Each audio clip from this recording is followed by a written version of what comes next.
Let's talk about the key responsibilities and roles and duties of a DPO for a mid-sized business. Welcome to my YouTube channel where you have been finding new content on data privacy on a daily basis.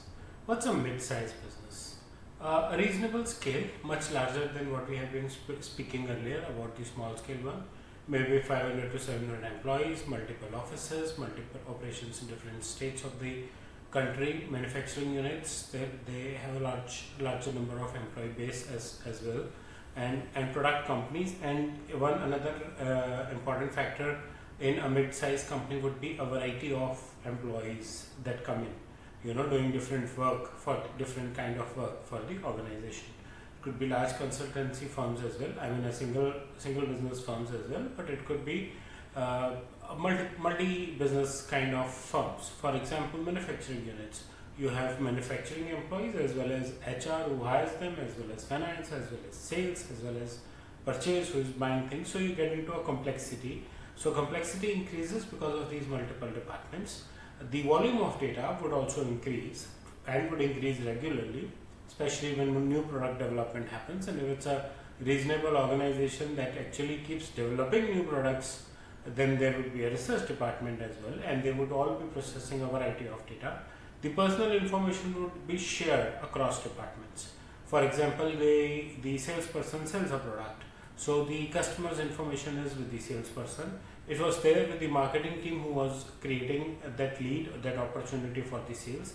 It also goes to the service department who is going to deliver the services, implement the product, as well as perform the after sales services, and also to the collection department to collect the payments, right? So information of one customer is shared across. Same when it comes to purchase, right? So purchase department, finance department, comes to employees, HR department, finance department. So there would be a lot of collaboration, and there would be a big collaborator amongst all of them, which is the IT department, who is handling all the personal information or is creating mechanisms to store that personal information.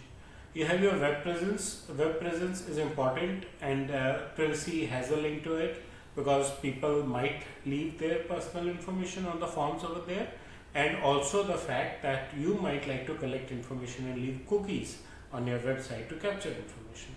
And then the compliances may also become complex, therefore, within the terms of privacy itself. If your website gives products that are sourced or washed outside the country, and you are capturing their information through cookies, then your compliance is beyond your own country, right? You have entered the international trade now. Key responsibilities of a DPO in case of a mid-sized business: he need to create policies across departments. Like we talked in the previous slide, that the information is being shared by the departments. So with what part is shared with which department, and how are they going to ensure that the information is safe? And then you take a lot of third-party services, not only procuring, and not only in terms of IT, where you do a BPO kind of a job or a lead gen marketing team. Even in manufacturing, there are a lot of job work that gets done from outside the manufacturing unit itself, right? That's also getting a service. It's not a polished IT service, but it is a service. So you need to ensure that your vendors are compliant. You need to conduct audits and monitor their compliances as well as your multiple compliances. You need to provide a generic employee training, generic in the sense what the privacy overview, and then also to the individual departments, right? Because they have to handle information their own way.